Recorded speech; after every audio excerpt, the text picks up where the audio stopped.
just want a quick show of hands. How many of you have joined Provisors because you're interested in getting serious business results out of the organization? Right. So I get it. Serious business results. All right. Now, I also want you to be honest here.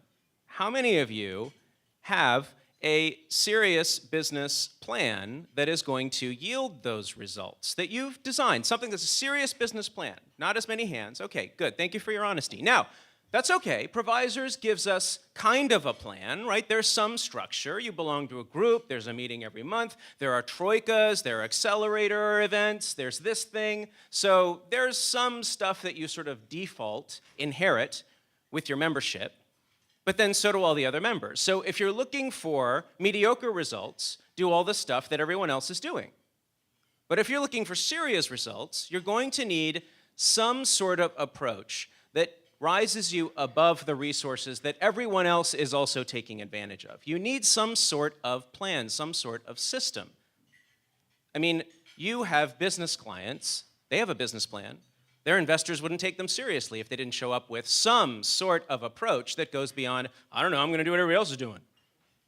So let's take a look today at what kinds of systems you might be able to adopt from some of the things that our panelists are going to be sharing, some of the techniques that I'll be sharing with you, and perhaps tailor them so that they fit the results that you're looking to achieve. We're also going to give you an opportunity to talk to each other a little bit about this and brainstorm. We're going to give you an opportunity to write down some of the results that you really are looking to generate so you can get specific about this, and then how you're going to go about generating them.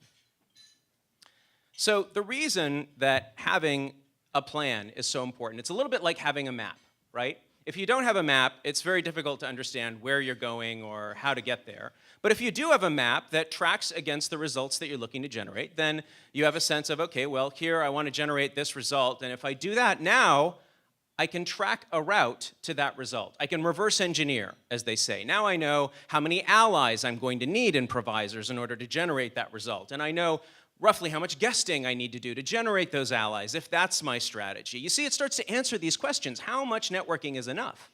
Otherwise, we could just do breakfasts and lunches all day long. We wouldn't have to do anything for clients. We could spend all our days in Provisors. But that would happen if we didn't know how much of that time is going to be leveraged for the result that we're looking for. It would answer questions like, well, what's an achievable monetary goal through Provisors, or frankly, in general, through all of my business development endeavors? Whether I belong to a bar association or some other trade association, how many referrals will this require? How many allies will I need to put in place? How much time will I need to invest in networking? How many of you guys have lots of time to burn? No? Okay, you're in the right room. How many groups do I need to join? Is one enough? Maybe I need to join a second group if realistically I'm going to achieve this aggressive monetary goal of mine. And how much guesting do I need to do? Do I need to guest at all? What systems do I need to put in place to sustain a consistent flow of incoming and outgoing referrals? So I've used this word allies a few times. Let's agree on a lexicon, if you will, some terms, so that as we move forward through the program, everyone will understand what we're talking about. In your network, you have resources. These are people who make you look good to your clients. Let's say there's a financial advisor out there, and you really like this financial advisor. You met him through Provisors, and you refer work to this financial advisor because when the financial advisor takes on your client calls you and says, wow, that was a great referral. This person's wonderful. Thank you. Now, you've never received a referral from this particular financial advisor because they don't have work for a, I don't know, patent lawyer or whatever you are. But they're a good resource for you. They are a one-way street, but it's one that you're happy to go down. Then there's a referral source. A referral source is the flip side of that. This is someone who refers clients, but they are difficult to refer clients to just because you don't have work for that person all that often. You can make an introduction, you can give them a resource from time to time, sure, but your clients don't pick up the phone and say, I need to meet a so-and-so, can you connect me? Then we have allies. So allies are where both parties consistently refer clients back and forth. This is the ideal scenario in Provisors. Again, it's not always possible, but it's what we seek out because that's a win-win scenario. It's sustainable. And then finally, there are clients in our network, and sometimes people have clients in Provisors. They actually service other members. Now, that's not the ideal scenario in Provisors. It's not applicable to everyone, but that also exists as one of these four categories. What we're going to focus on today are the allies. How do we get more allies? How do we make sure that our allies are being as productive for us as possible? How are they tying into this monetary goal that we're looking to seek from our efforts? So our objectives today: identify proven systems that leverage allies more effectively and provide an opportunity for you to adopt or adapt Rainmaker systems into a personalized plan. You really are going to walk out of here with a personalized plan. But I want to take a step back now and talk a little bit more about this concept of an ally, because there's even a system that you can use to identify one for yourself. A lot of times we go through provisors and, oh, I like that person and they seem competent, so sure, I guess we can, look to refer back and forth. But again, it's not as structured a system as perhaps you might need if you're looking for a serious, consistent business result. There are 4, let's call them C's, that would qualify an ally quickly for you. And again, this goes into this same dilemma that sometimes people have in provisors or any networking organization, where you meet someone, you like them well enough, you sit down, you do a troika, the troika feels good, and then you see them again in another meeting, and so you say, let's do that again. And so a couple months later you have another troika, and that feels pretty good, and everyone's saying all the right things, and they seem to intend to send you business, and that's good. And you even send them a piece of work later down the road, and they thank you for that. Then a couple of years go by and you see them, oh, we should get together again. I referred you something. You sit down and you have lunch and that feels good. And then about 3 or 4 years go by, and at some point you lift your head and you say, I've sent that guy 5 referrals. I've gotten nothing back. What's going on here? This is not an ally. Turns out they were a resource. Well, wouldn't you have liked to have known that earlier? Maybe you wouldn't have spent 5 years on that person. Maybe you would. That would have been your call. But again, we're looking for a serious result. We want to be more thoughtful, more strategic about how we go about forming this network that is the lifeblood for so many of us, of our practice. So the 4 C's: chemistry, commerce, competence, collaboration, all critical in identifying an ally as opposed to a resource, a referral source, etc. Chemistry doesn't take very long for you to identify. How long does it take you to figure out that you like someone and you want to keep spending some time with them? 5 minutes? Anybody take less than 5 minutes? We're still talking about something you could probably accomplish at the bagel table in your group, right? You could bang that out pretty quickly. You don't need a whole troika for this. You know if you like them, if there's chemistry, if you actually want to spend a lunch with this person pretty quickly. Then there's commerce potential. And the way that we identify this typically is we ask the person, what do you do?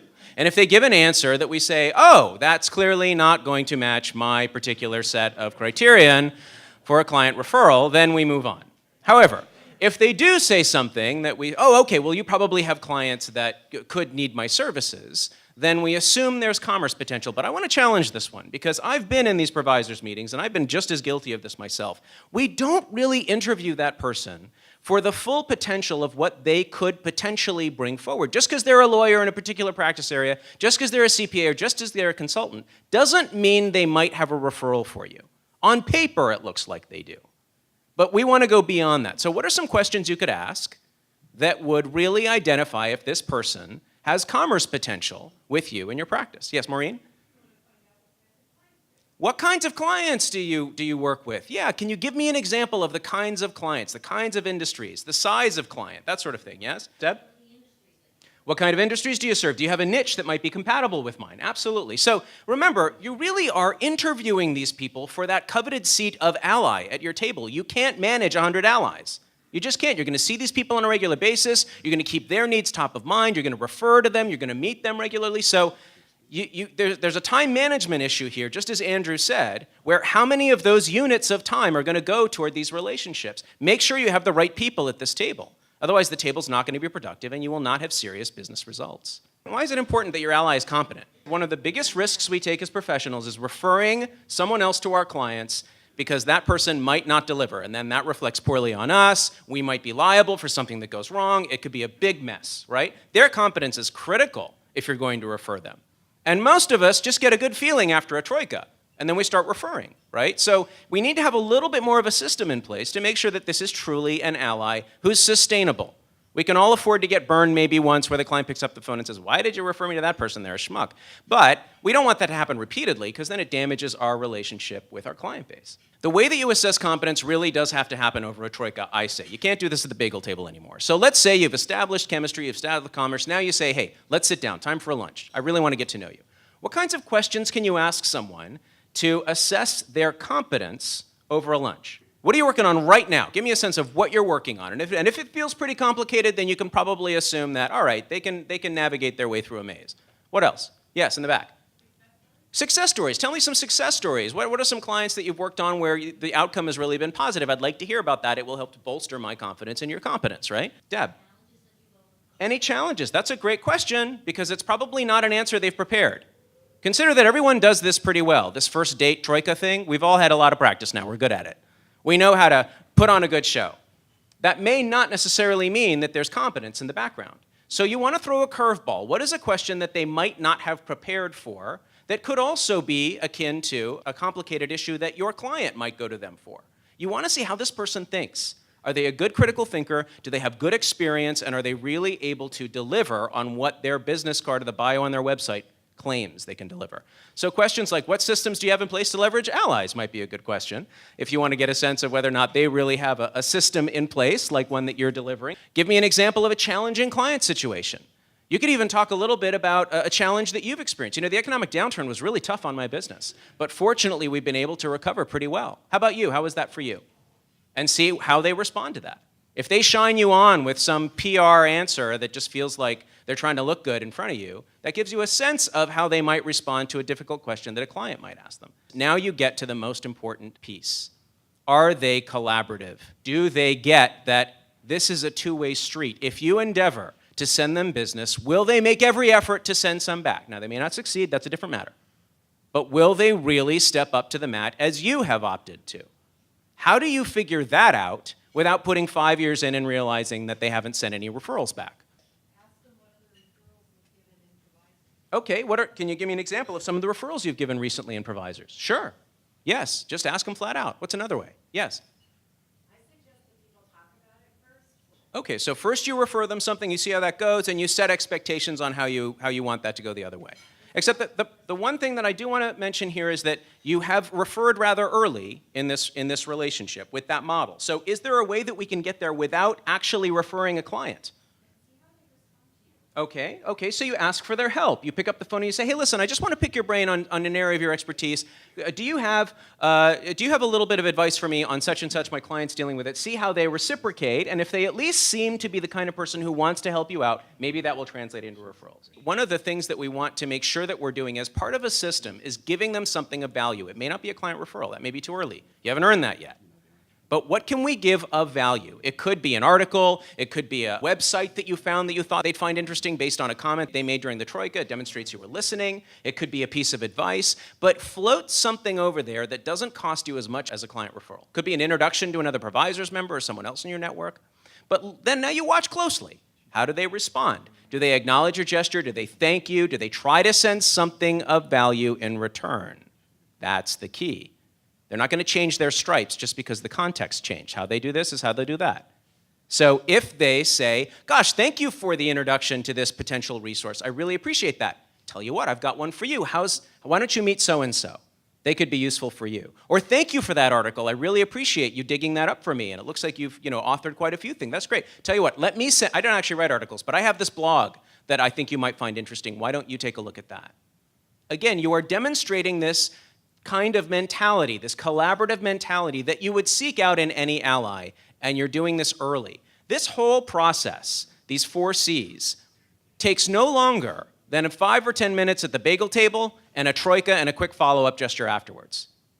It doesn't take 5 years. Don't waste so much time on people who are not ultimately going to be your allies. Let them be somebody else's allies. I'm sure they're great people. That's not the point. The point is there a real synergy here?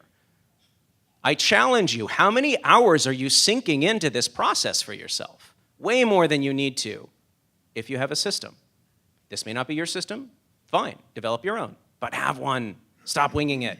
It's taking you too much time to get to where you want to go. The second piece, and Nancy's going to talk to something that's similar to this, but the idea is, okay, you've identified this short list of allies. Now, how do you manage them? Well, if you're at a large firm, you have a CRM, fine, you can use that. Many of us don't do that sort of thing. We just either don't have the resource or we don't have the patience for it. So, fine, just have a system where the allies go in, you run them through some sort of 4 C's, and if they come all the way through on the bottom end, they're an ally, and you put them in the ally portfolio, let's call it. We're calling it an ally portfolio because it's like an investment portfolio. It's balanced. You don't have too many of one profession. You don't have 9 family lawyers because you can't feed 9 family lawyers in your ally base. Let's say you've got, so far, Joe Burke, he's an M&A lawyer, and Sally Yoon is an HR consultant. And you've taken these people through the 4 Cs, and you're pretty confident that they passed. You don't want too many HR consultants because that's not a balanced ally portfolio anymore. What you need now is a CPA, maybe a financial advisor, maybe an insurance person, maybe someone in real estate. Now it's starting to feel balanced based on what constitutes a pipeline to your practice. And then you also want to keep track of, are they a potential or are they an ally? Have they made it all the way through your 4 Cs? When was the last time you saw them? Gosh, I haven't seen Sally Yoon since February 10 of last year. I'm not being a very good ally to her. I'm being somewhat neglectful, especially given that she sent me that referral last year. I got to stay top of mind here. So this kind of a spreadsheet, little quick sorting, gives you a sense of where you should spend that next unit of time. You might even want to put a column of how much money you have gotten from each of the referrals that they've sent. Who are your top referral sources? Is Sally $100,000 or more in terms of business that she sent in the last 6 months? She gets a bottle of wine, people.